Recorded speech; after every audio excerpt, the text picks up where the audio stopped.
Banca Popolare di Marostica. Una scelta vincente, semplice, affidabile, competitiva.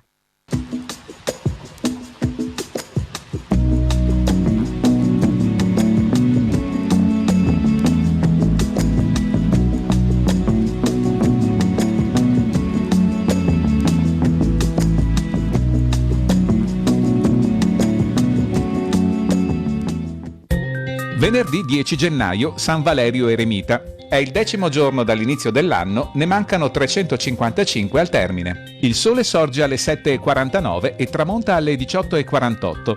La luna leva alle 12:45 e tramonta alle 20:04. Al 22° scrutinio, all'età di circa 70 anni, viene acclamato doge Leonardo Donà. Sotto il suo dogado venne felicemente concluso il grave contrasto con la Chiesa, iniziato sotto il suo predecessore, culminato con l'interdetto papale e concluso a favore di Venezia anche per merito del frate servita Paolo Sarpi.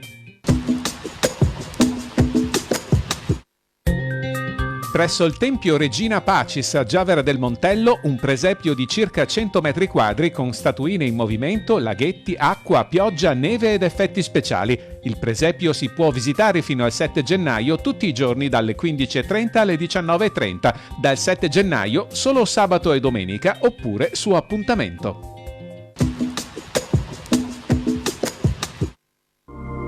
Le previsioni per domani. In prevalenza nuvoloso con nubi basse e locali, foschie e nebbie in pianura nelle ore più fredde, in attenuazione e dissolvimento al mattino. In montagna parzialmente nuvoloso per nuvolosità medio-alta.